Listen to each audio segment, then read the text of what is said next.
Bismillahir Rahmanir Rahim. In the name of Allah, most gracious, most merciful, I begin with the greeting words of paradise. Assalamu alaikum wa rahmatullah.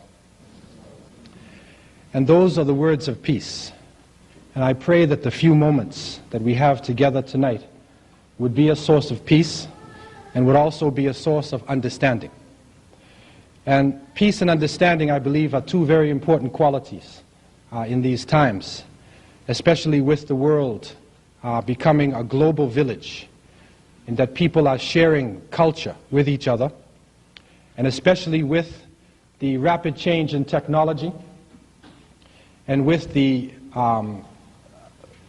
tremendous or fearsome weapons that are in the hands of humanity today. It is very important for us to understand each other. And it's very important for us to be honest with the history of this planet and where we are going. And I want to, in the beginning, to congratulate the Muslim students and the Muslim community people who are here tonight on their completion of the month of Ramadan. That is the fasting month for Muslims. And I pray that Allah would give them the best for their fasts, would accept their prayers, would accept their struggle, and would help Ramadan to be a doorway for the rest of the year. I also would like to congratulate and to welcome the African students and community people who are here tonight. This is Black History Month, and when Carter G. Woodson began this idea in America, the intention really was to bring out some of the stolen legacy, some of the misunderstandings concerning African people in this part of the world. And Black History Month has come to be a very important time for people throughout America in the exchange of information. And in Canada, I have had the opportunity in Toronto to be on a number of panels and a number of lectures in the exchange of information during this month. My only hope and prayer for Black History Month is that it wouldn't be restricted to the month of February. Not only is it the shortest month of the year, but up in Canada it's the coldest. And really that's sort of the opposite of what you think about when we're talking about African history, because that's something that's really warm, especially to those who understand it well. And so my hope and prayer is that this could extend to the whole year. And what we are struggling for now is to have the misunderstanding, the stolen legacy of African people and other underrepresented groups to be part of the curriculum, part of the mainstream curriculum, so that we shouldn't actually have to have a Black History Month or Native History Month or Islamic Awareness Week. This should be part of the curriculum. And the average young person growing up should have the opportunity to benefit from the history of Islam, from the history of Africa. The average person growing up should not have to go through a racism change in their value systems, you know, when they're looking at television. And I, as a young African American with West Indian parentage, went through a very serious change from a young age as an African American, trying to find my own place on the television, in the history books, and sometimes I really had a problem, because the only characters that I was finding on the television, in the movies, and this lasts up until today to a certain extent, were usually people who were either comedians or athletes or the villain. This is what African people usually play. And I challenge at the outset anybody, go through the television programs today and think about how many African people are actually heroes in the program. Not the comedian, not a joker, not an athlete, not a villain. There's a few programs now, but it's not many. And when you think of people of Chinese descent, how many Chinese heroes do you know? Not kung fu fighters, right? When you think of a person of Indian descent, how many Indian heroes do you know? Not Gandhi or Indian movies, no. And a mainstream program. Think about it. A person who's an Arabic-speaking American, what do they think about TV? Right now, in most of the movies, we are finding that the bad guys, who used to be, when I was growing up, Japanese, Russians, Germans, and natives, Now the bad guys are usually Spanish drug cartels, Afro-American posse or Jamaican gang, or the most sinister character you can bring to the screen is the Arab terrorist. They seize their hostages, and they will not release them until their comrades are released from the prison, and then the Delta Force is in motion. Chuck Norris, Arnold Schwarzenegger, that big guy, Steven Seagal with the little ponytail on his head. All the heroes are in motion to rid the world of the new terrorist. This is stereotyping. It's stereotyping, and it's gone on with a number of people in our history, and especially with Hollywood, which has a license to do what it wants without any historical authenticity. They can make anybody who they want to be the hero or to be the villain. And so tonight, I wanted to shed some light on a very misunderstood area, and that is concerning Islam, slavery, and African people. This is a very serious topic, and it is one that really requires a number of lectures. To be able to get into this topic, actually, it would probably require a whole university semester to really get into it properly. What I want to do tonight is to really sort of like give you an overview and maybe let you understand something about this area from the horse's mouth, as they say, or from the primary source, from a Muslim. And I want to speak not only from myself, but I want to speak to you from the primary sources of Islam, meaning from the Quran itself, from the traditions of the Prophet Muhammad, peace be upon him, also from history, and then from the perspective of the people who live in the countries themselves, and not somebody who is writing about the country from the outside. In the beginning, I think it is very important for you to understand, when we are talking about Islam itself, we are not talking about a Middle Eastern group. We're not talking about a way of life that is restricted to any particular nation or any particular linguistic group. What Islam means in the root essence of the term is submission to the will of Allah. And when we say Allah in Arabic, you can translate that into every language. And there is a way that people throughout the world have expressed the concept of the Creator. You'll find it in every language. And so Islam really means that submission to the Creator. Not worshiping created things, but going beyond the created things to the power that initiated life. This is what Islam means. Right now there are over 1 billion Muslims in the world today. The latest census coming out of Egypt is 23.1% of the Earth's population. There's over 70 million Muslims in China. Over 60 million in the former Soviet states. It is the majority religion on the African continent. By the year 2000, it'll be the second largest religion in North America. So this is not a restricted way of life. And quiet as it's kept, if you are aware of a recent struggle that went on in a place called Chechnya, which is in the former Soviet Union, the Chechen people are Caucasian people. They come from the Caucasoid Mountains. And so those old racist definitions in terms of dividing up people into Negroid, Caucasoid, Mongoloid, those racist definitions, if you are using those definitions, Chechens are Caucasians. And they led one of the most intense Islamic struggles that we have witnessed in the second half of the 20th century. They have a long tradition of Islam. So what I am trying to say is that Islam is not a racial thing. But Islam is that feeling of submission that expresses itself in the individual and then within the nation, within the collective.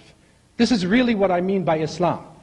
And just to wrap up that definition, according to Muslims, over 124,000 prophets and messengers came to every nation and every tribe. In the Quran it says, وَلَقَدْ بَعَثْنَا فِي كُلِّ أُمَّةٍ رَسُولًا أَنِ اعْبُدُوا اللَّهَ وَاجْتَنِبُوا الطَّاغُوتَ. This is Arabic. We have sent to every nation a messenger, that they would worship the Creator and they would stay away from false deities. Okay? So this is an international phenomenon. So according to our understanding, the Prophet Ibrahim alayhi salam, submitted to the Creator. He was a Muslim. The Prophet Musa alayhi salam, we believe the water opened up for Moses. He was a Muslim.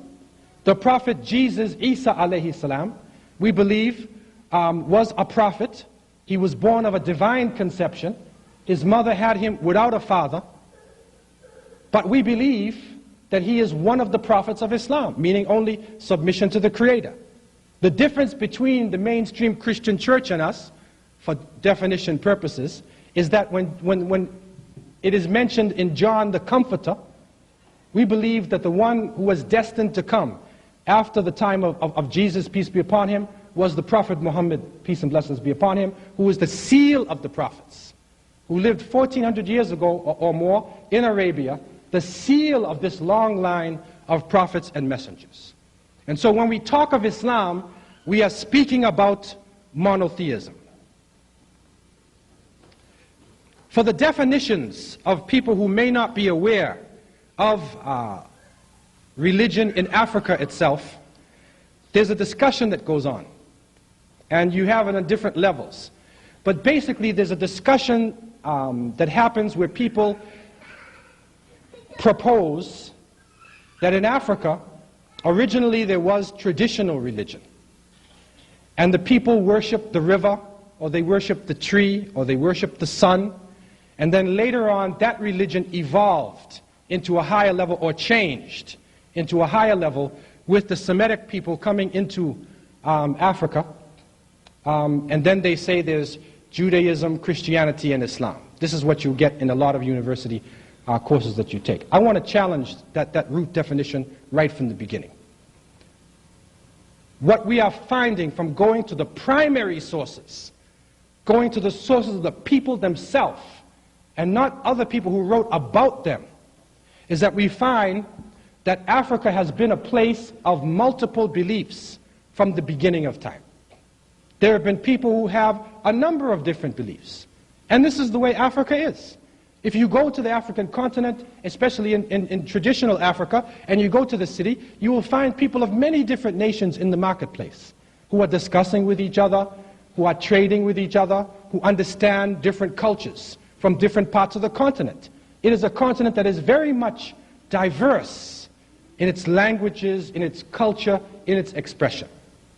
As far as monotheism is concerned, from the teachings of Ptahhotep, and this is published, or this was first published in the 5th Kemetic, or you could say Egyptian dynasty, around 2388 before the Christian era. Ptahhotep, believed to be a sage who served under the king Asa, was reported to have said, "Do not scheme against people. God will punish accordingly. If a man says, 'I shall live by scheming,' he will lack bread for his mouth. People's schemes do not prevail. God's command is what prevails. Therefore, in the midst of peace, what God gives comes by itself." And so you will find in this book, which is considered by many historians to be the oldest text that we have, written text, in these teachings of Ptahhotep, it is recorded that monotheism was alive and well. Also in the Middle Kingdom of ancient Kemet, or ancient Egypt, the well-known Pharaoh Akhenaten, who was somewhere around 1358 BC to 1340, he expressed his dedication to the sole God, Aton. And he was expressing a belief that focused not on the different gods, not on the sun, but on the power behind the sun. The power behind the sun. This is in ancient Egypt, which of course is in Africa. And within the Psalms of Akhenaten, you find the following. "How manifold are your works, though hidden from sight. O sole God, besides whom there is none. You created earth according to your desire, you alone. All people, cattle, and all kinds of animal, all on the earth that walks on legs and all on high that fly with wings. You set every person in his or her place and satisfy their needs. All have food, and their time of life is determined. Their tongues differ in speech, and so do their characters. The colors of their skins are different also, for you distinguish the people. How excellent are your ways, O Lord of eternity. This is an African Pharaoh speaking. This is before the time of Moses, before the time of Jesus, and before the time of Muhammad, peace be upon him. This is in Africa. And you will find other writings throughout the continent. You will find in Shona writings the strong belief in one God, the Great Spirit. You will find in the writings of Langi, of Uganda, also the concept of the Great Spirit. You will find this throughout the continent. So really, the root definition of Islam, meaning submission to one God, or the concept of monotheism, is something which is not new in Africa. It is something which is not new throughout the world. But the only thing that the Prophet Muhammad, peace be upon him, did was to confirm what came before him, was to confirm the natural belief or the natural tendency in all human life to recognize the creator of the heavens and the earth. And this is a very important definition for us to begin with. Because when people speak about Islam today, when they try to define Africa, we tend to do this in a way that separates instead of a way that unites. I'm still trying to figure out how they separated Africa from Asia. Because this didn't happen until the European colonial period. It wasn't until then that the Red Sea divided Asia from Africa. If you look at the people who live along the Red Sea, you will find that for the past 10,000 years, their cultures have been one. People have been traveling across, back and forth of the Red Sea as though they were traveling from one city to another in America. It is only when the European colonial system came that they said, if you're on the eastern side of the Red Sea, you're an Asian. If you're on the western side, you're an African. This is a definition that really, when you actually go into Africa itself, when you really try to figure it out, or to put a racial feature upon what is an African or what is an Asian, it starts to get ridiculous. And so it is the same thing with Islam.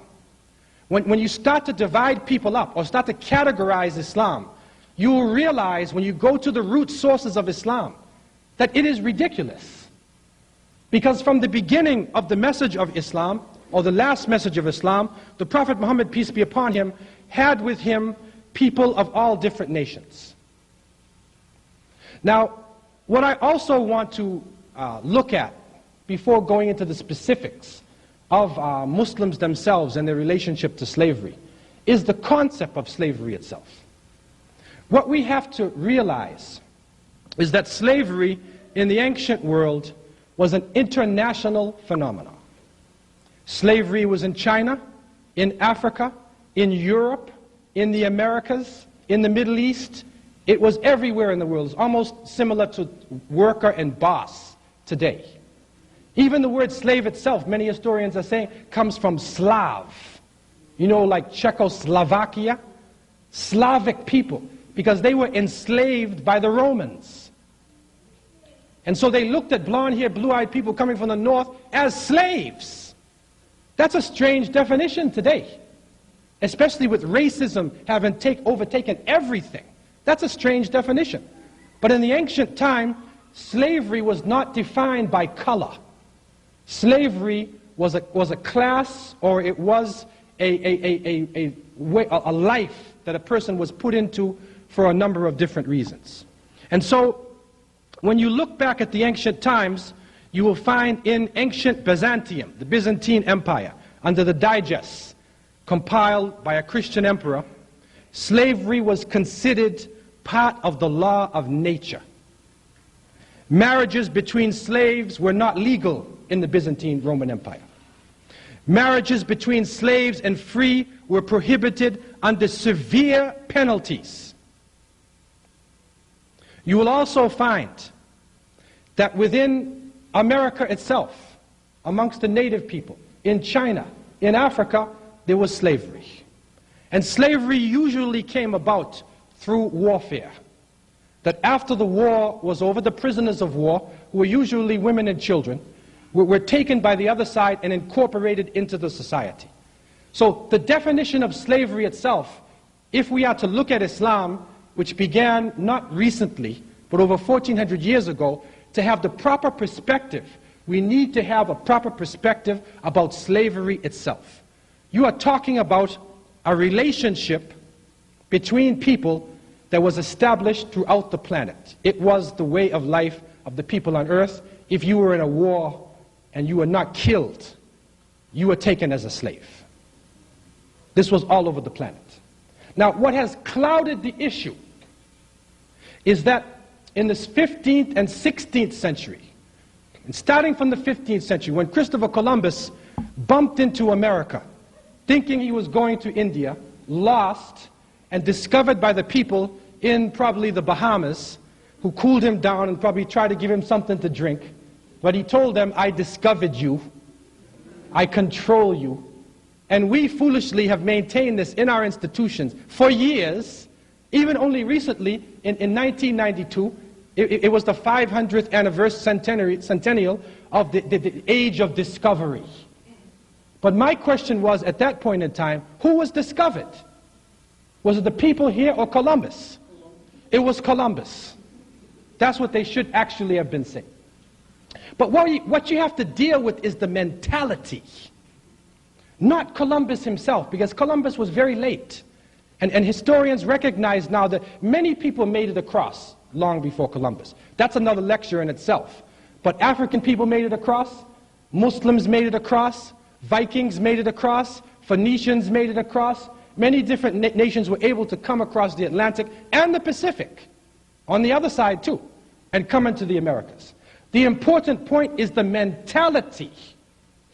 It is the mentality where you deny the civilization of the other people. Just imagine this now. We look at the picture and we see Columbus landing on the shore. And he's looking at people. And it says Christopher Columbus discovered America in 1492. I tried this out, man. I went to Nigeria, Kenya, Malaysia, Hong Kong, Singapore, and I said to the people, who discovered America? They said Christopher Columbus. I said, when? They said 1492. I said, did you look at the picture?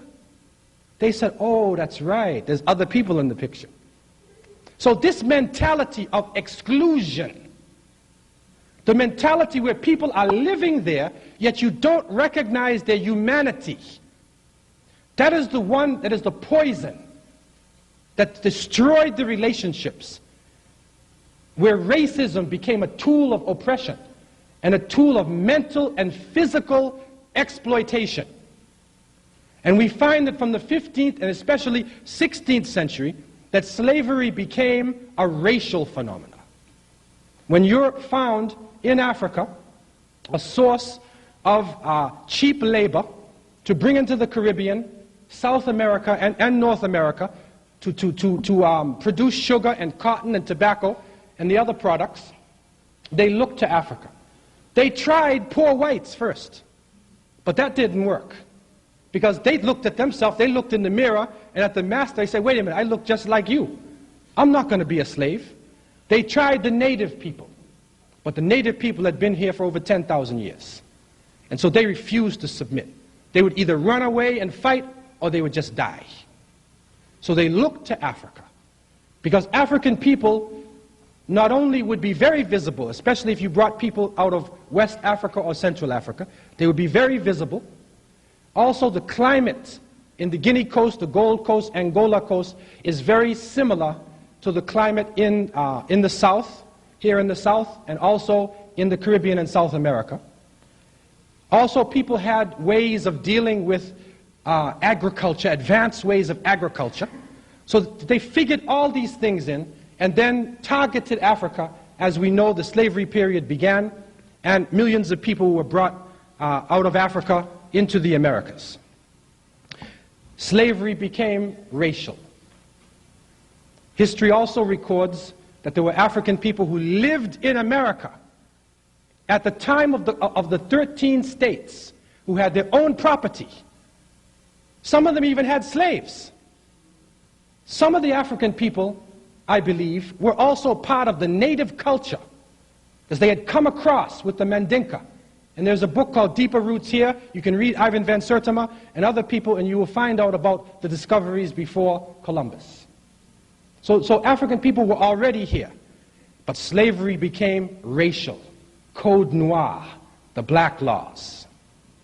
When these laws came in, everybody of African descent became slave, whether you were free or slave. Regardless of your tribe, regardless of your status in society, once you fit a particular definition racially, you became a slave. This is how everything changed. And so that definition, that concept is with us today. This is what makes it extremely difficult to talk about this topic, because this is a very emotional topic, especially for people who have had ancestors who were in a state of slavery, including myself. This is a very emotional topic.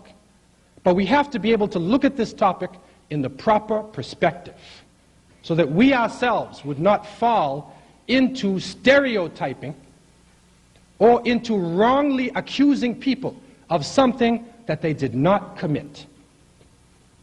When you look in the time of the Prophet Muhammad, peace and blessings be upon him, I want to again take it back to Arabia, and we're going to go 1410 years before or more into this period of time in the Arabian Peninsula. And what you have to understand about the Arabian Peninsula itself is that the Arab people who were living there are actually a mixed people themselves. And so when you start to talk about racial definitions, you have a problem even in Arabia to do that. Because people were not necessarily distinguished in the Arabian Peninsula by the color of their skin. This strict color definition is something which is only recent from the 16th century. And even if you look back to Herodotus and other Greek and Roman historians, when they talked about ancient Egypt, they said the ancient Egyptians were dark-skinned people with woolly hair. They had no problem with color. They had no problem at all. It is only at the 16th century now that color has become so crucial to people's definition. And so the Prophet Muhammad, peace be upon him, who was the seal of the prophets, who came in line with the other prophets, began his mission in Mecca, in the city of Mecca. And he basically taught the belief in one God. He basically confirmed the teachings of those who came before him, that you should be honest, you should not steal, you should not lie, you should not commit adultery, you should not oppress, you should believe in one God, you should pray, you should give in charity, you should fast. He confirmed what the other prophets taught before his time. And it is recorded in the history books, and you can go to a book, Ibn Ishaq. There are a number of very serious Islamic works that are written in Arabic language. Arabic was a lingua franca of Islamic civilization. And so in Arabic, Africans or people from many different parts of the world wrote. And you find that from the beginning, the Prophet, peace be upon him, was surrounded by people of all nationalities. One striking quality, though, about his followers was that they were generally from the lower class. He himself was from the tribe of Quraysh, and the Quraysh was considered to be a noble tribe. That is because they were descendants of Abraham, of the Prophet Abraham, peace be upon him. Also, they were descendants of one of the tribes from southern Arabia, Jurhum. And they were also a descendant of Hagar, or Hajar, who was an Egyptian, who was the wife, one of the wives of the Prophet Abraham, peace be upon him. And so they were considered a noble tribe, and they were in a leading position in Mecca itself. Although he came from that tribe, he wasn't a rich person. He was surrounded by people from the lower class. And so you find the slaves in Arabia at that time were not from one particular racial group. They were from any racial group, including the Arabs themselves, because it was based upon your position in society and not your racial definition. And so it is recorded that a number of his followers, and one of the famous followers, Bilal ibn Rabah, radiallahu anh, may Allah be pleased with him, was the person who called to prayer for the Prophet, one of the early Muslims. Also Salman al-Farisi, a Persian man. He was also a slave. There was also Suhaib al-Romi, Suhaib the Roman, was also in a slave position. And you will find that there were Arabs, Zayd, a number of people who were Arabs who were in slave positions. And so from the beginning, Islam taught that people should not submit to created things, but they should submit to the Creator of the heavens and the earth. In the opening chapter of the Quran, it says, إِيَّاكَ نَعْبُدُ وَإِيَّاكَ نَسْتَعِينُ. This says, you alone, O God, do we worship, and you alone do we seek for help. And so this concept, which is called Tawheed, the strict concept of monotheism, gave the individual a feeling not to submit to created things, but to submit only to the Creator of the heavens and the earth. And so from the beginning, one of the strong actions done by the Muslims was to free the slaves. And so you find a number of people being freed from the beginning, especially by one of the Sahaba, the companions of the Prophet, whose name was Abu Bakr as-Siddiq radiallahu anh, who was recorded to have freed a number of slaves, a number of people from the lower class, and many of these people rose up in the ranks of the Muslims to become people of distinction. It is also reported that the Prophet himself freed 63 slaves. His wife Aisha freed 67. The Prophet's uncle Abbas freed 70 slaves. Abdurrahman ibn Auf, one of the rich Sahaba, there's a number of reports, but he freed thousands of slaves. Zukala Himyari freed 8,000 slaves. Abdullah ibn Umar freed 1,000. Hakim ibn Hazm freed 100. And this list continues.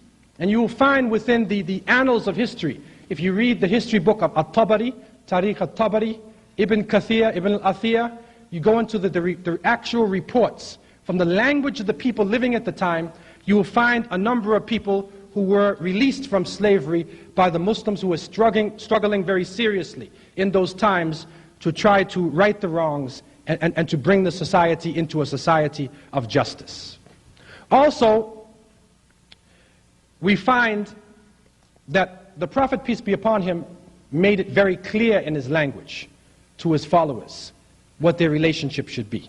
And in one hadith, was reported on the authority of Abu Huraira, who was one of the famous companions of the Prophet, peace be upon him, he said that the Prophet, peace be upon him, reported a saying from the Creator himself. And this is called Hadith Qudsi for the Muslims who are here. It's not the Quran, it's not a saying of the Prophet, but it is when the Prophet quotes from the Creator. And this is what it says. Allah the Almighty said, there are three whose enemy or adversary I shall be on the day of judgment, or the day of resurrection. A man who has given his word by me and has broken it. A man who has sold a free person and has consumed the price. And a man who has hired a workman has exacted his due in full from him and has not given him his wages. This is reported in a text which is called Bukhari, which is a very authentic, which is the second most authentic source for the Muslims. And so Islam struggled then to liberate the people from physical bondage, from psychological bondage, and from spiritual bondage. You also found that Islam allowed slaves to buy their freedom. Now, what was happening is, again, you're coming into a society where slavery is an institution spread throughout the world. And so, within the society itself, this is a class of people. There is free and there is slave. This is the way it is. And so, the Quran itself, in chapter 24, verse 33, says, and if those who are in your possession ask for a deed of emancipation, execute the deed of emancipation with them, provided that you find some good in them, and give them something out of the means Allah has given to you. Also, one of the pillars of Islam, which is called zakat, and this is the third great pillar of Islam, and this is charity, or this is the due, 2.5% of the wealth, which is given every year to the poor and the needy. One of the categories of people who were defined by the Creator that you should use your wealth for is a person in slavery. That you should spend your money to get people out of a state of slavery. And so what we find is that the definition of slavery itself was narrowed down. Originally, slavery could be a person who captures another person. A person who just goes to a marketplace and buys a person. The only definition that remained within Islamic Sharia, which is the law of Islam, is for the prisoners of war. So actually the word slave itself is really the wrong definition. It's the wrong term. Because when you say slave in English, what comes into your mind is somebody who is captured, and somebody who is put in ball and chains, working on a plantation. This is not the Islamic definition.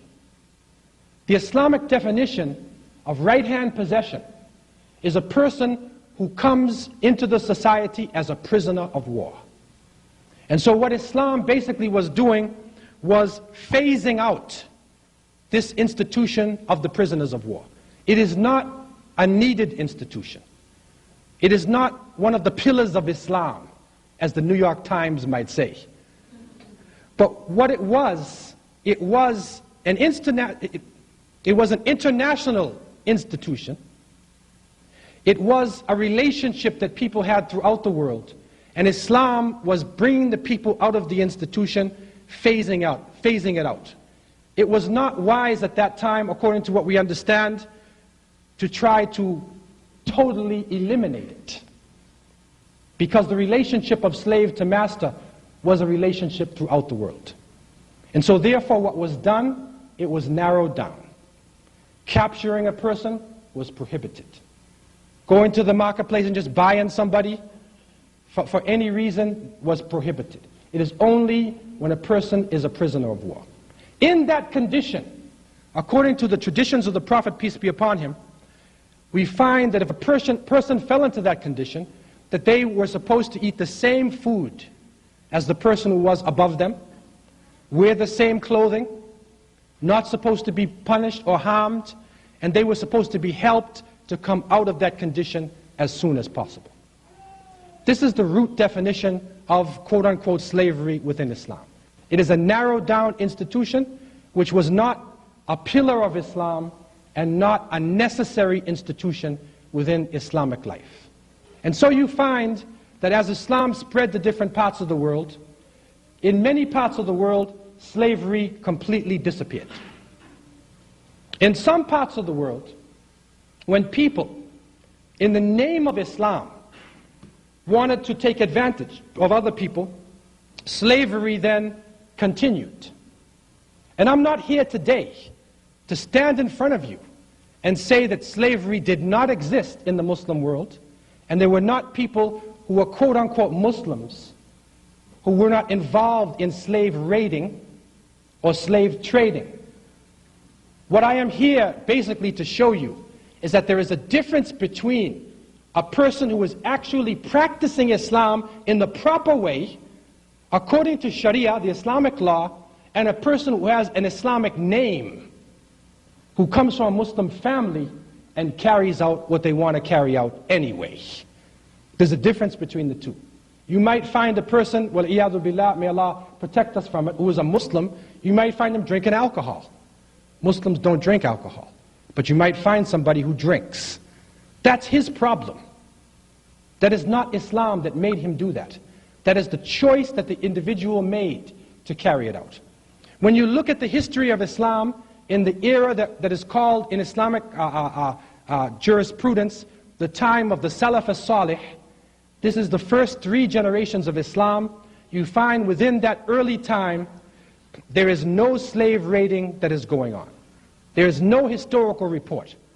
that shows that Muslims were involved in slave raiding or in slave trading, as it happened later on in Islamic history.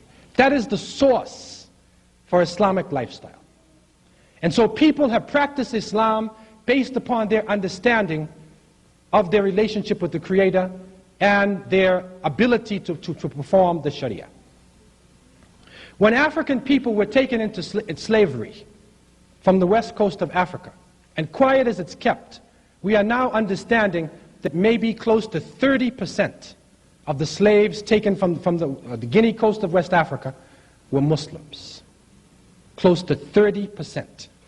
In Bahia, in Brazil, which was the largest slave population created by the Portuguese, there was a huge slave revolt in Bahia, a successful slave revolt, to the point where the Hausa and the Fulani or the Fula people who were taken into slavery in that part of the world were able to defeat the Portuguese. They were given boats and they returned to West Africa.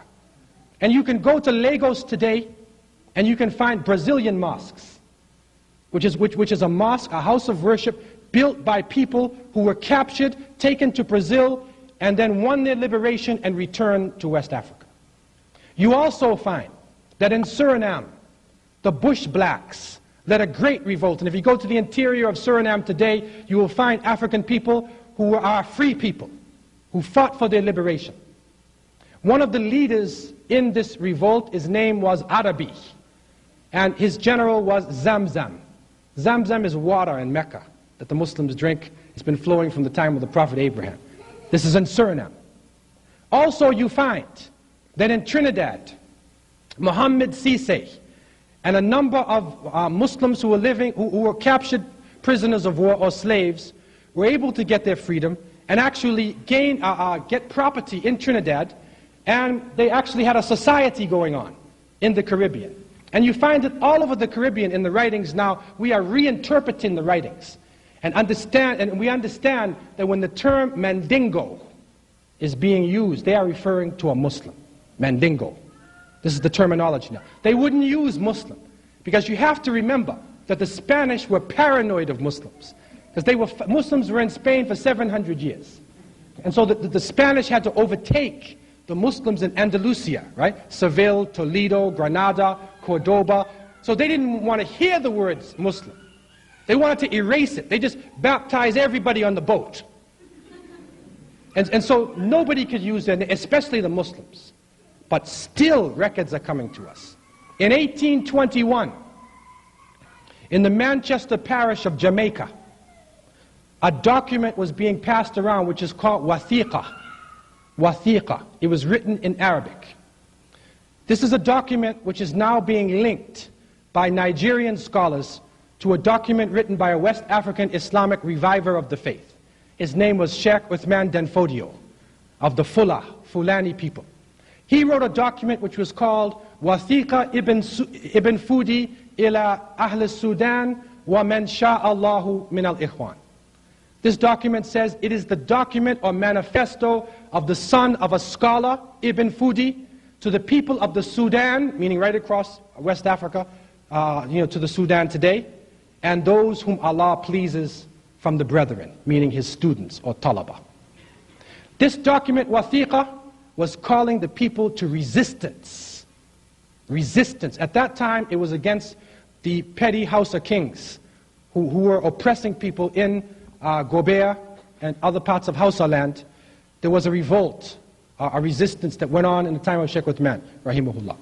What happened now in Jamaica, and the link is being made now, Dr. Usman Bugaje, one of the scholars in northern Nigeria today. I had the opportunity to meet Dr. Usman last summer in Leicester in UK, and he gave me this paper, and he linked it. They were linking it together now. The Wathiqa of Ibn Fudi, they're linking it with the document passed around amongst the slaves in Jamaica, and sure enough, in 1821, there was a slave revolt in the Manchester parish. You also find in Bahamas, I went to the archives in Bahamas, in Nassau, and I was surprised to read in one of the documents that it said that a certain amount of slaves were taken to the island of Exuma and a large number called themselves followers of Mahomet. Now, they didn't know what this term Mahomet was. M-A-H-O-M-E-T. This is the crusading, middle-age definition for the word Muhammad. These people in the Bahamas were defining themselves as Muslims. And so Muslims were one of the groups who resisted oppression and slavery in the Americas. Very interestingly, what has happened to me recently is that Sheikh Fahim Diop, who is a Gambian scholar who is living in New York area and teaching, Sheikh Fahim was linking now the concept of Maroons, the Maroon people, with a strong tribe known in Gambia. This is interesting, because the definition that came to us, and I had the opportunity to visit the Maroon settlements in Jamaica. I was there for 4 years. And the Maroons, basically in Jamaica, were known as, it is said that the word comes from cimarrones, which is a Spanish word for wild horse. Because when the Spanish came, these people were so resilient that they resisted slavery, went into the interior, and the Spanish couldn't get them out. They left them alone. The French came along, left them alone. British came, left them alone. But the British had a plan, because they're very crafty. So they made a treaty. They made a treaty. And in that treaty, they turned the Maroons against other people of African descent. And people who know Jamaican history will know that negative side of the existence. What is important is, what Sheikh Fahim is showing us, is that in West Africa, there is a nation of people in Gambia who are of very strong stature, known for their fierce warlike nature. All of them are Muslims, and their name is Maroons. This is serious. This is serious. Because this would link us now, in the name, directly to a nation in West Africa. And research is being done right now to look into the records to see whether this definition really was this so-called Spanish word cimarrones, or actually was it a terminology that had come from an African language that was trying to be covered up by the colonial powers. What is important is that Muslims were resisting slavery. And you find in America, you will find the story of Ayub ibn Sulaiman, who was in Georgia. You find Abdurrahman in Mississippi. You will find Saleh Bilali Muhammad in the Gula Islands. You will find Muslims very strong within African American culture. In mainland United States, the presence is very strong. And it is probably that same spirit of resistance that was passed on from family to family, from generation to generation, that is coming to the surface today within African American society in the name of Islam. And this is a strange phenomena, because even though the New York Times and the Washington Post and other so-called authentic media publications are trying to put out propaganda against the Muslim world and against Africa and different liberation movements, still people are looking at Islam. We recognize now that there is a link in terms of lineage and in terms of knowledge and resistance. And again, I want to make it clear, it's not only Muslims who resisted slavery in America. There's other groups who are very powerful as well. But we now identify this as one of the strong groups who resisted slavery within the Americas. A colleague of mine, Imam Nafi Muhammad Rahimahullah, may Allah have mercy upon him, who studied with me in Medina, he was from Georgia, and he reported to me that he remembers the slave master would say to their great-grandmother, anytime they got angry at the slaves, they would say, "You all ain't nothing but Aunt Hagar's illegitimate children." Now, you know what that means? Now let's try to unwind that. Aunt Hagar, this is Hajar, the wife of Abraham, right? Okay, so he's saying, you're nothing but Aunt Hagar's illegitimate children. In other words, you're a bunch of Muslims. Because it was Hajar who went with Abraham and Ishmael, and they built the Kaaba in Mecca. Now how now is this man, this slave master in Georgia, calling the slaves Aunt Hagar's illegitimate children? It is because he understood that they were Muslims. And so that same spirit we see coming out in individuals. Probably the most important individual for us is Malcolm X. And within his spirit, Al-Hajj Malik Shabazz, rahimahullah, may Allah have mercy on him, we find that same resilient spirit, we find that same resistance to oppression, resistance to slavery and tyranny in any form. That is the essence of Islam. That is the root definition of the terminology. And this is what has existed throughout the world. That is the reason why, in the Muslim world today, there is turmoil. That is the reason why you're seeing it in the press. Because neo-colonial powers were put into place in the Muslim countries. That when the colonial system left, a person was put into place who spoke the same language as the people, looked like them, but he was worse than the colonial master. He was worse. And this is what the Muslim countries are suffering from today. And so what I want to make you aware of, that you may not be aware of, is that when you are dealing with a country like Sudan, which is a big country, and to go from one end of the Sudan to another, it's like driving from Toronto to New Orleans or maybe Brazil. The place is big. I mean, when I would drive from Kano, just to get from Kano to Sokoto, those of you who know northern Nigeria, it's like you're driving forever. And if you look at the map, Nigeria is small compared to the Sudan. It's huge. So to try to lump everybody together in one little group, to try to blame one group in Khartoum for something that goes on in another part of the Sudan, you don't understand the country. What you have to understand is that the people there want to be independent. They are now, in terms of their agriculture, the economy, they do not depend upon foreign powers. They're growing their own food. There's a serious education that is going on in the Sudan. These are some of the things that you don't see. The Sudan is a refuge, and the northern part too. It has been a refuge for people from all over Africa. And if you go there, you will find people from all over Africa. So, you know, when we are defining terms, you have to try to define it from the perspective of the people themselves. I am not here today to cover up any exploiter, any oppressor, who in the name of Islam or Christianity or nationalism or whatever it is, oppresses people. I'm not covering them up, and I'm not making an excuse for them. What I want to say very clearly is that there is a difference between what Islam stands for as a way of life and what certain people have done in the name of Islam, who would try to use this international way of life as a means of gaining wealth or exploiting other people. I want to close this phase of our discussion tonight at this point. I've been talking for a while, and you know, I'd like to get some feedback, inshallah, from you. And I want to thank you for your patience so far, and I pray that the rest of our evening would be a source of peace and understanding. And I leave you at this point in peace by saying Assalamu alaikum wa rahmatullah.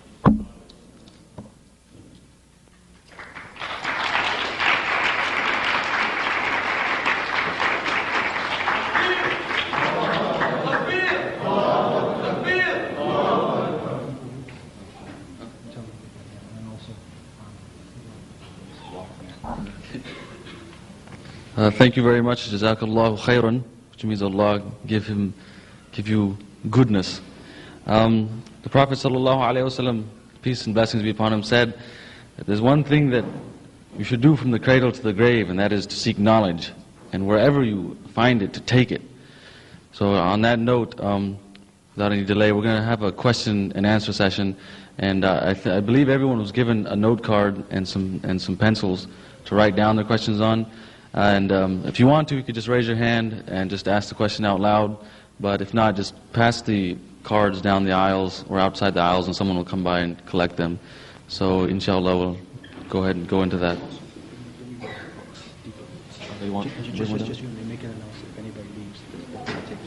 Okay, and if anyone leaves during the session, the Sheikh has written the book Deeper Roots, and it's available right out here. And there's some tapes of different lectures that the Sheikh has given, and I've have some of those tapes myself and listened to them, and it's incredible. There's just so much you could learn. It's a very important concept in Islam, to take knowledge where you find it. And when men like this who have studied so much of their life about Islam and things about which we do not know, but we should know, So I encourage you to take advantage of this opportunity to stay and ask questions and to get a book and to maybe purchase some tapes, inshallah, if God's willing. Yeah, bring down one of the books. Okay, the floor is open for any questions that anybody may have.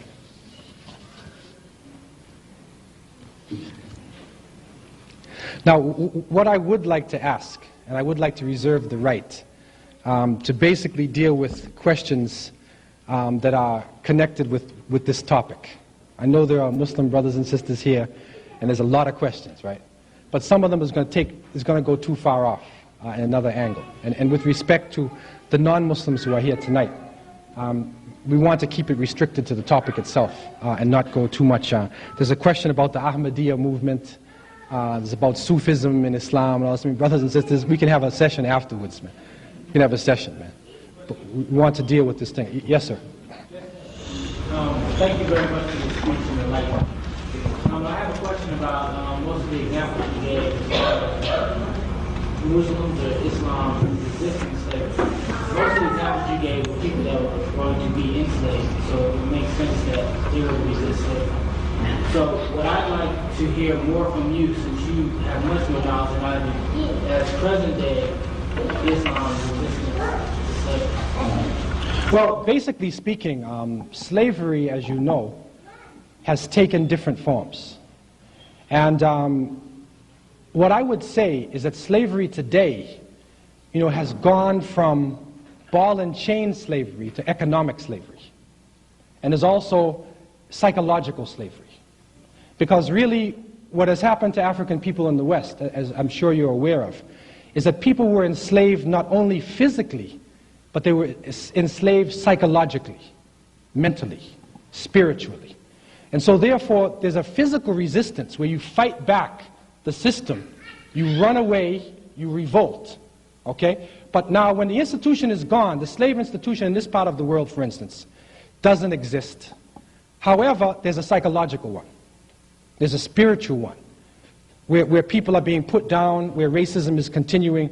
And so you will find that one of the elements, or one of the important aspects that Islam has to bring to this part of the world is that concept of submission to the Creator and not to created things. And so you will find that there are Muslims in different parts of America, the Caribbean, who are trying to give their children like a different definition of life and resist that old Christopher Columbus mentality type of thing. In the Muslim world itself, okay, as I said, the Muslim world is going through a very serious change in the sense that the authority themselves, the authorities, in most cases, represent the colonial period. The colonial period has not ended in the Muslim world. It is what you could call the neo-colonialism, the new colonialism. And so there are people who are ruling the Muslim world now who are still holding the masses of the people down. They're still favoring one family or another family. They're still dividing people. They're still being tools of imperialism. And so therefore, Muslims are resisting it throughout the Muslim world, and there is a great change which is going on there. And so this is really how it is being resisted, because slavery as an institution, in terms of a marketplace and buying and selling and that type of institution, really, from my own understanding, I haven't seen it.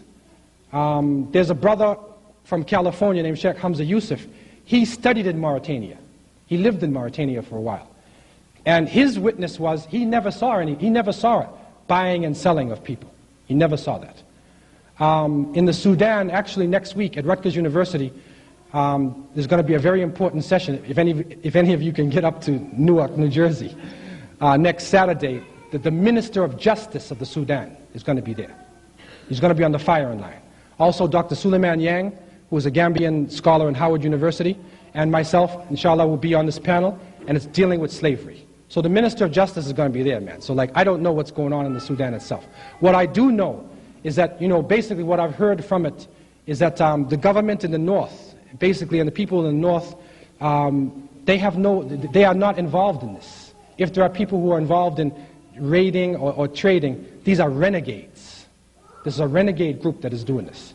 It is not a group which is attached to the mainstream Islamic movements in the north. This is what I understand so far. But most of the parts of the Muslim world, what is going on, it is a resistance to economic slavery. In other words, what is happening in the Islamic system, for instance, there is no interest. And so there are banks being developed now, economic systems that would not be capitalist or not be socialist. They're outside of the realm of the so-called East and Western systems. So that is a very serious resistance that is going on in that sense. In the other sense, there are no marketplaces, and there's nothing like that even to resist there. However, people who are oppressed in low classes and low castes or groups like that, if they exist in the Muslim world, you generally find there's a struggle going on right now. There's a struggle with these authoritarian groups who are trying to maintain supremacy over the masses of the people. This is basically what is happening there. Any other oral questions anybody has?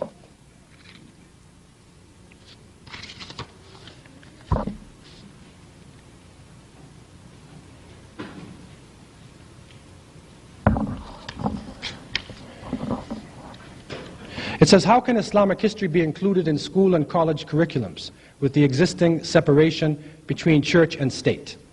Well, when I'm talking about including Islamic history, I'm not talking about practicing Islam here. I'm not talking about an Islamic state. Okay, what I'm talking about is that when you are dealing with Islamic history, you should go back to the primary sources. In the same way, in any discipline, you want to first deal with the primary sources, and then the secondary sources, and then the other sources. What happens when you're dealing with Islamic history, and sometimes African history, is that they don't deal with primary sources. They deal with what somebody said 3 or 4 levels down, and because he came from Oxford University or Sorbonne, they say he's an expert. And scholars will start saying crazy things. And I've heard a scholar, I'm not going to mention any names, but I've heard a scholar, a so-called scholar say, with authority, that Bilal taught the Prophet Muhammad how to pray. Now, for a Muslim, this is totally against all levels of understanding. And nobody, even a drunken historian in the Muslim world or anywhere, has ever said anything close to that. But somehow, people are making these statements off of propaganda books and of stereotyping, which has been done, in the name of scholarship. So really, what I'm saying is that to include it within the curriculum, we should go back to the primary sources and then try to be as objective as we are with other types of history. And within history fields now, people are trying to tell the story from different perspectives. Because if there's a great battle, then you can tell the story from either side, right? The winners or the losers. I mean, it's usually told from the side of the winners. Okay, you can also tell it from the point of view of the people on whose land was the war. And maybe these people never even fought in the war. But they suffered over these 2 kings or 2 rulers fighting and killing each other on their territory. So history can be told from a number of different perspectives.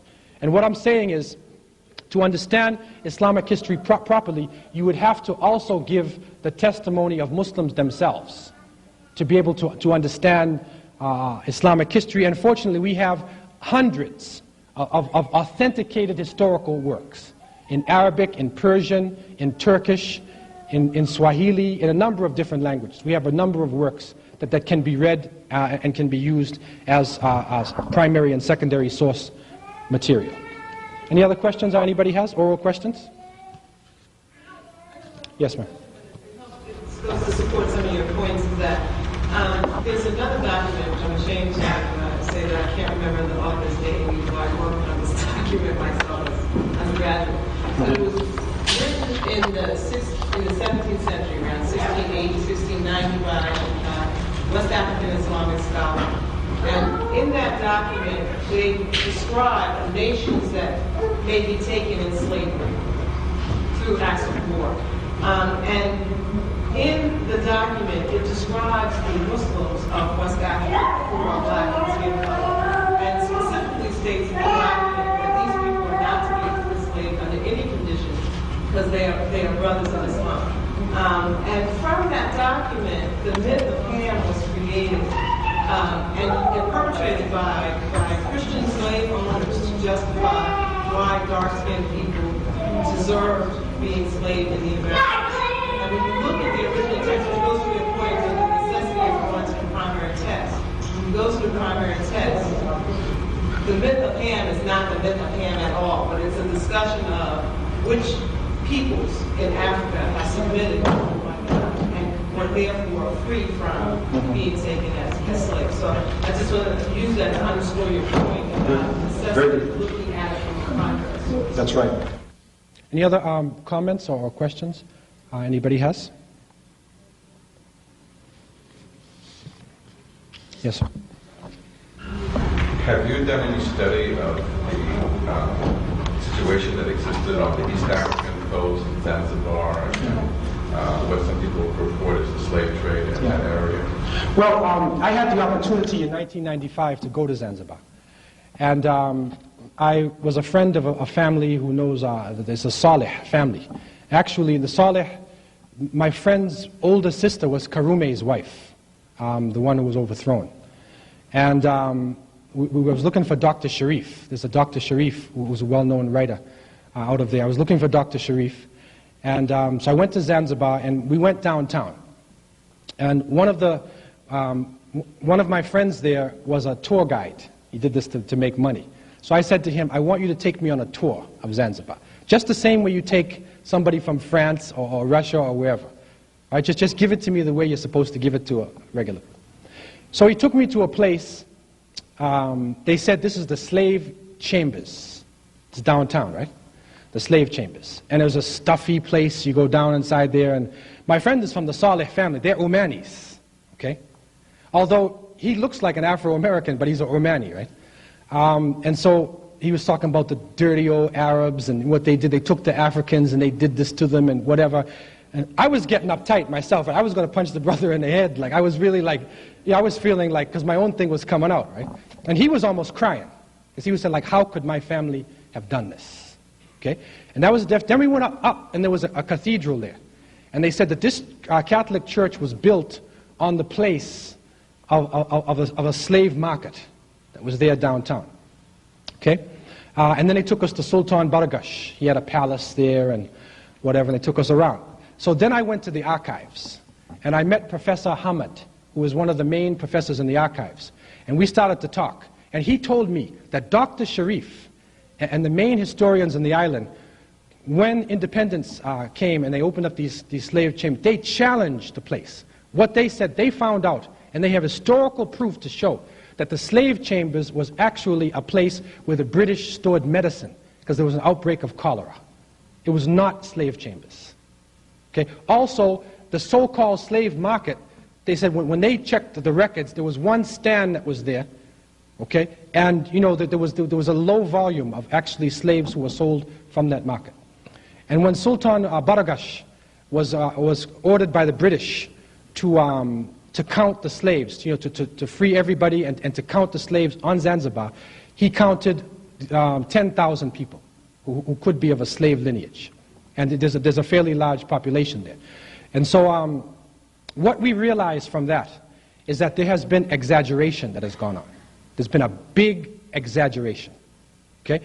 And no doubt that the Omanis, when they first came into the coastal region there, they were working with the Swahili people. The people had already been in Islam before the Omanis, long before.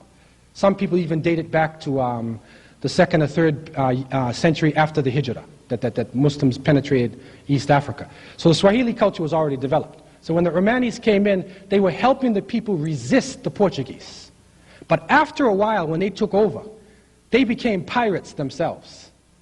And they actually were involved in transporting people from the interior of Africa, East Africa, into different parts of the Muslim world.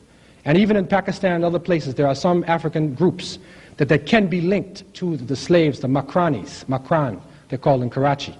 And there's certain people that could be linked, possibly, to the Africans who were transported up there by the Omanis. So it definitely did go on. But what I understand, what I'm seeing is a big exaggeration. Because what is happening now is that the scholars, quote unquote, want to try to make Arab slavery, so-called Arab slavery or Islamic slavery, I don't know how they say Islamic. They're not calling European slavery Christian slavery. They're not saying that. Right? But if somebody anyone from the Muslim world takes a slave, it's Islamic slavery. So what you do, you indict the religion. So what they are doing now is they're pushing so-called Islamic slavery in order to turn off Afro-Americans or anybody who resists slavery to accepting Islam. That's the bottom line.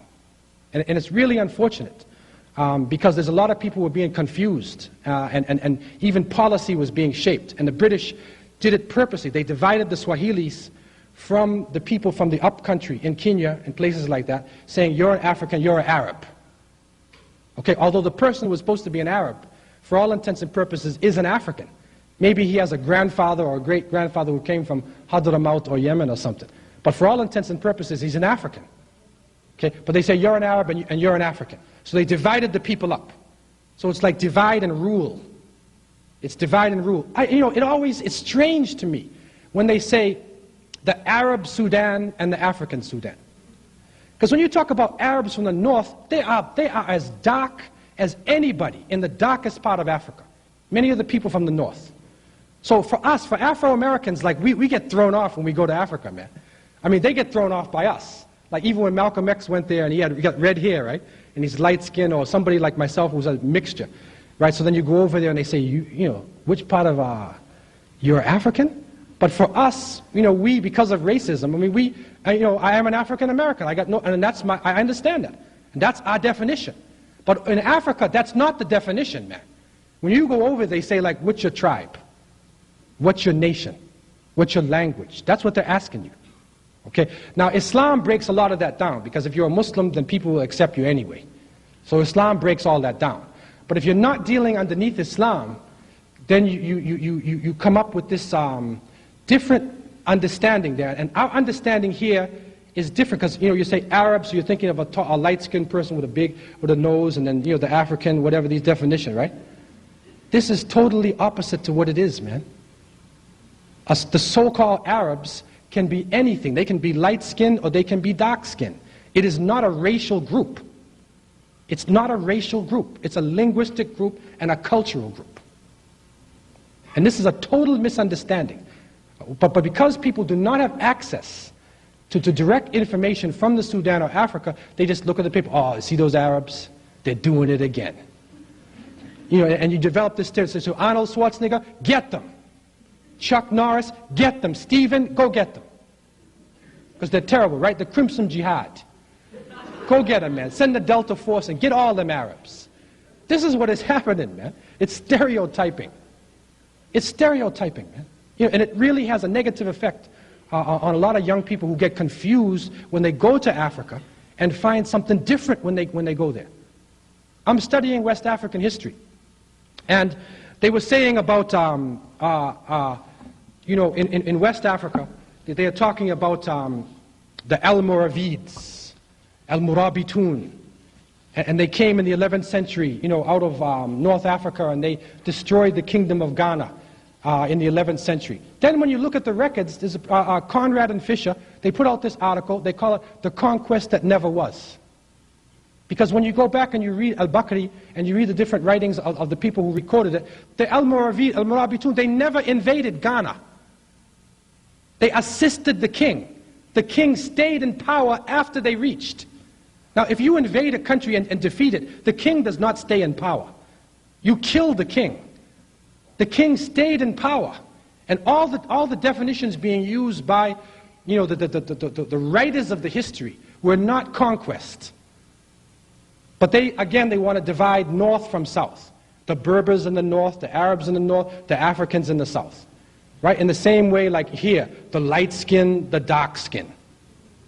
Okay, like we had blue vein societies in America, and you have the, whatever, in the Caribbean, small island and big island.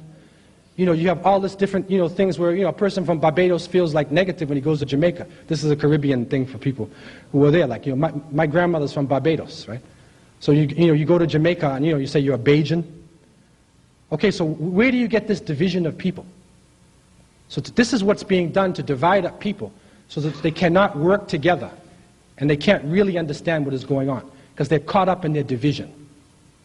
And Africa is probably one of the biggest areas for misunderstanding and division, for the whole definition of Africa. And it goes right back from the beginning of history. As I said, you look at the ancient Egyptians. There's no proof that anybody other than Africans built the pyramids. There's no primary information. It's not until 1650 or so when the Hyksos came in that somebody came from outside of Africa and came in. And the pyramids are already built. What do the historians say?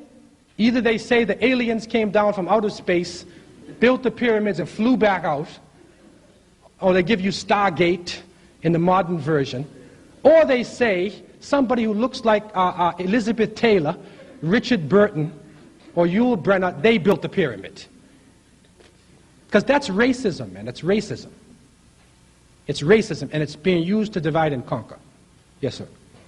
The question I have for you is concerning, considering the revolution in Haiti in 1804 and the strong presence of Muslims in the Caribbean and here in America, have you drawn any connections between the people of Haiti and their connection to Islam in Africa and throughout the Muslim world? Yeah, definitely. In my book, Deeper Roots, which I have here, there's one of the generals of Toussaint Louverture, his name was Makandal. Makandal was an imam. And I've just heard there's a paper which is going to be released by a Senegalese woman scholar. I don't know her name. I'm going to hopefully find out, inshallah, next week. But the paper is going to be released. She has documents, Arabic writings from Haiti. And they have found amongst the slaves, a considerable population of the slaves in Haiti were Muslims. A considerable amount.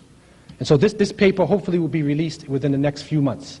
It's a Senegalese woman scholar. I'm not sure what her name is, though. I want to find out. Hopefully I can find out next week. Yes, brother. When you talk, you said that you're not here to cover for everybody who has done something wrong. That's right. And from all what you said, you kind of talk more about what the West has done for us in Africa.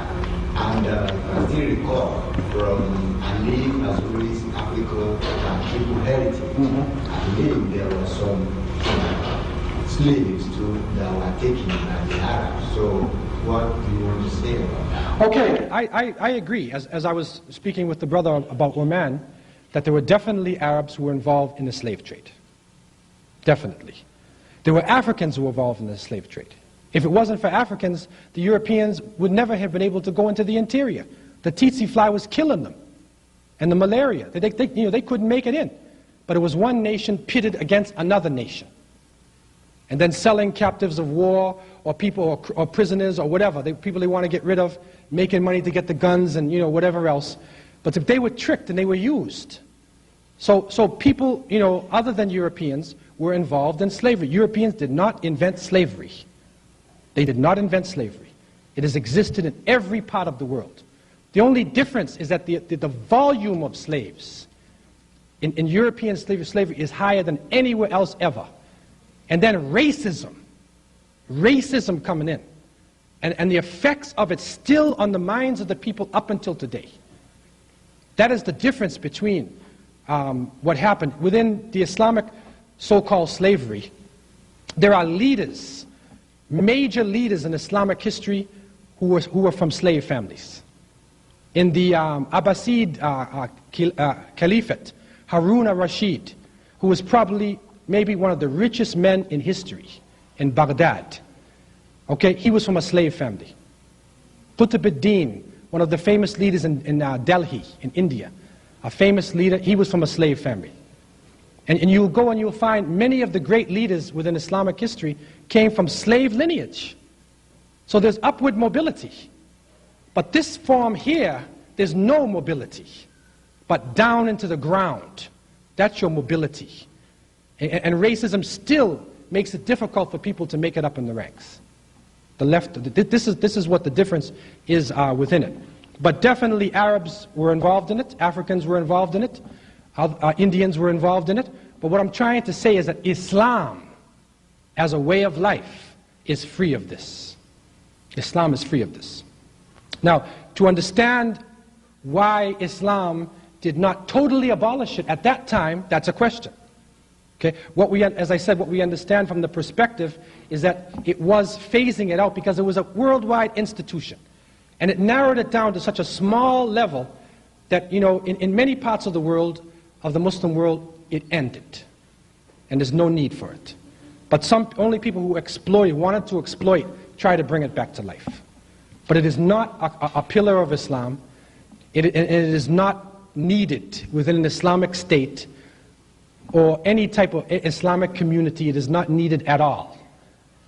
And as I said, in the great pillars of Islam, there's a constant reminder, even when we fast, like we just finished Ramadan, when you're fasting, if you break your fast intentionally, okay, the Prophet, peace be upon him, when a person broke his fast intentionally, he said to him, can you fast 2 months, can you feed 60 poor people? And the man said, no, that's the first penalty, feeding 60 poor people. If you can't do that, then can you, what was the second one? Feed 60 poor people, okay, can you fast 2 months in a row, 60 days? And the third one, can you free a slave? So, even though there's no slavery, that still exists within Islamic heritage. That, if you break your fast, one of the ways to make it up with Allah is to free somebody from slavery. So all throughout the religion is a constant reminder that you should be fighting against this institution. You should be getting rid of it, phase it out, resist it. That's all the way through. And the people who maintain it are just using the name of Islam, but they are exploiters. They are exploiters and they are oppressors. And we have to suffer under them as well as non-Muslims. Any other questions or comments anybody has?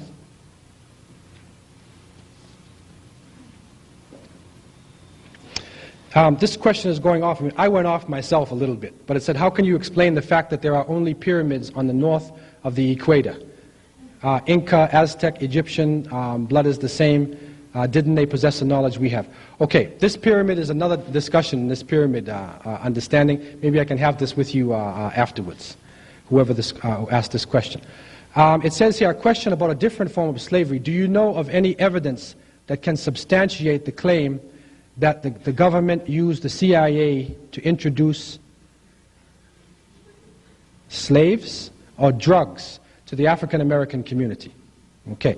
I don't have specific evidence myself in terms of that, but it is definitely something happened. Because I can remember in the 60s, when people were, really organizing in the black communities and consciousness was out there, and suddenly you had like Superfly, man, this movie called Superfly. Suddenly everybody started straightening their hair, and then these drugs started pouring into the community. And then crack cocaine. This was not done just by chance. Okay, you'd like to comment? Yeah.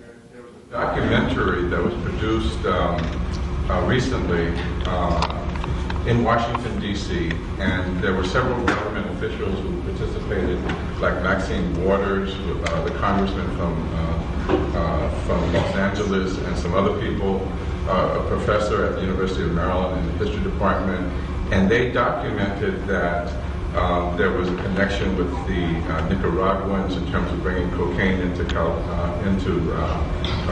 Los Angeles. I think some of you might be aware that there's an article written, published in the San Jose Mercury, exposing the CIA connections. And actually there are now government investigations of the CIA, FBI, their complicity with bringing in drugs in the country. Maxine Waters and some other Congress people have been involved in this. If you can, contact Maxine Waters' office, you can probably get a copy of this tape. It's a very enlightening videotape about this relationship. And there was an African American who was complicitous with this, who was receiving the drugs, who were selling the drugs, was now in jail. And Maxine Waters actually went there to interview this person. So if you contact her office, you may be able to get this PBS video, which is very illuminating. And the investigation continues. So there's clear evidence of CIA government bringing drugs into the African American community. Thank you. Any other questions anybody has? Okay, I want to thank you for your patience, and I want to invite you to Rutgers University campus, Newark, New Jersey. Next Saturday night at 6:30 sharp, the Minister of Justice, Secretary, he's the Assistant Attorney General of the Sudan, Abdullah Khalifa, will be there, along with Dr. Suleiman Yang of Howard University, and my humble self, inshallah, just backing them up. Inshallah, so you're invited to come to Newark, New Jersey next week, and I leave you in peace. Wassalamu alaikum wa rahmatullah.